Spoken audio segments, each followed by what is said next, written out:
do you feel, and we've only got a few minutes left, Dr. Norton, before I have to say goodbye, and we're going to see if we can't get in touch with Dr. Kaplan. When you're championing here what's going on in the UAE with Abu Dhabi, you also talked about one of the showcased winners here when we talk about the Hall of Fame, Balanced Scorecard Hall of Fame, being the Water Authority. Is the UAE doing better in some cases than other places in the world when we talk about adapting to the changing environment for strategy? I think in a lot of ways. I mean, to some extent now, everybody stands on the shoulder of giants, So somebody who's taking these ideas today benefits from the years of other organizations experimenting and building. But also, I think there are certain things in Abu Dhabi and in Dubai, the management structure at the top. I think it's a lot easier to make decisions, where you get the executive team together, they agree on a direction, and they move with it. It's not as complex as the U.S. government or, the government in the U.K. or, places like that. It's the size factor, it's more manageable. I think the decision-making process is cleaner. So there are some things that make this a better place to apply it than others. But on the other hand, the country of Brazil has adopted it for its to guide its economic plan or executing its economic plan. So ultimately, it depends on a willingness of people to take on these ideas. Yeah, at the end of the day, it's the key word is keep it simple. The ideas are simple. The organizations that use them are complex, and complexity is the enemy. And so if you can keep it, the simple ideas of the balance in your management system, describe your strategy, link it to execution, and keep those principles clean, you can take these ideas to any kind of an organization and make them work. On one extreme, you have something complex like the Abu Dhabi government. On the other extreme, there are people that use this balanced scorecard approach to organize their personal lives. How do I get balance between my financial needs, my religion, my family, et cetera? Yeah. So it's a simple idea, and, the key is keeping it simple. Dr. Norton, thank you very much for taking the time to talk to us about the Balanced Scorecard. We're going to see if we can't get in touch with Dr. Kaplan right now. You're going to be here March 28th to April 2nd. We're going to give out the web address for people to find out more about this and to get involved. I really appreciate you taking the time this evening here in Dubai to speak with us.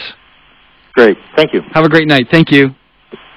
600-1499, Scorecard Collaborative, and it's an absolute pleasure to have you joining us online as well, Dr. Kaplan, and I'm absolutely sorry about the inconvenience this evening here.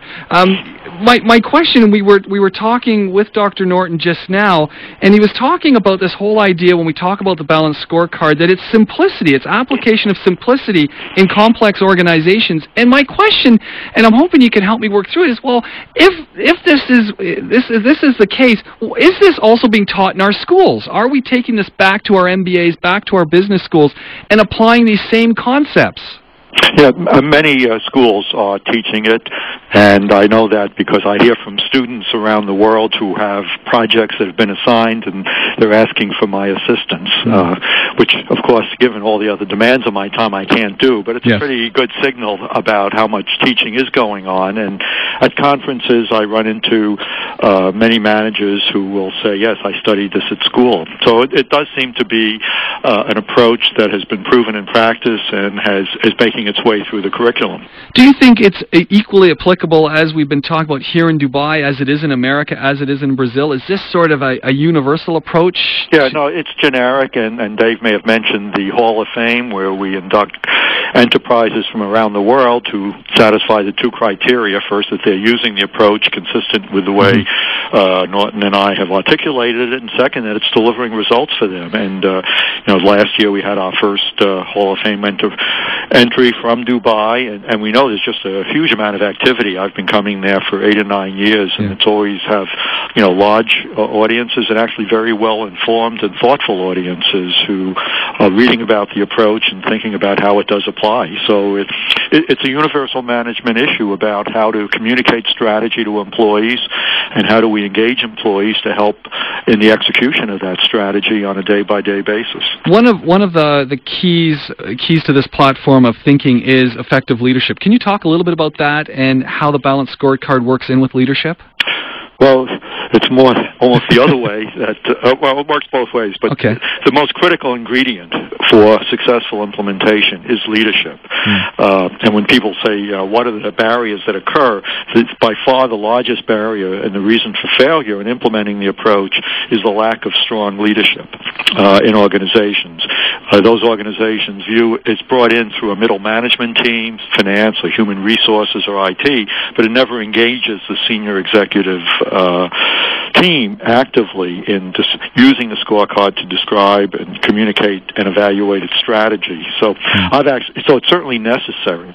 But leadership is necessary. I also think it's not getting to be sufficient, because if we have great leadership, we know how to do all the other aspects of this, about how to coach them in translating the strategy into a balanced scorecard, communicating it, allocating resources against it, and then running management meetings to monitor and guide the implementation of the strategy. So it's extremely important, and it's a great thing for leaders to do, because really visionary leaders recognize that almost their number one priority is to communicate mission and objectives to everyone in the organization, because strategy takes place in the front lines. It takes place in banks. It takes place in call centers. It takes place in all the contexts that customers have with a company and in the critical processes that have to be managed.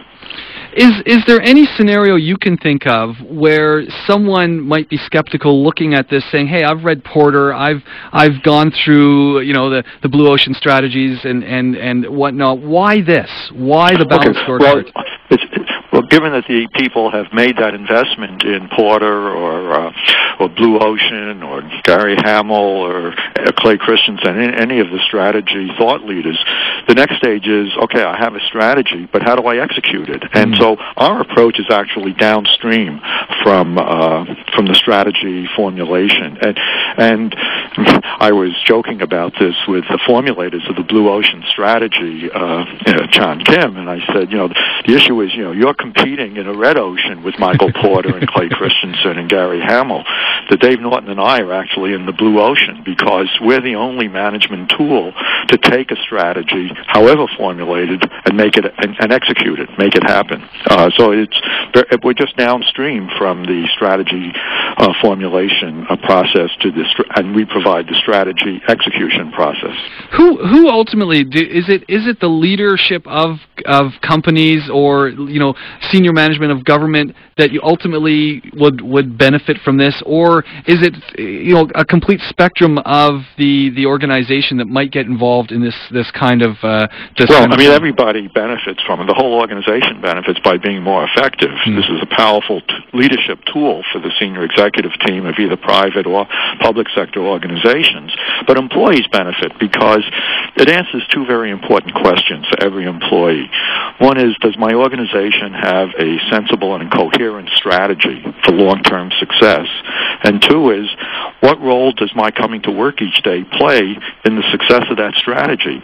And so it really engages the hearts and minds of every single employee to understand the overall direction in which the organization is going, the conscious plan it has for success, sustainable success, and then also how they make a contribution, how what they do can be very important in helping the organization achieve its strategic goals.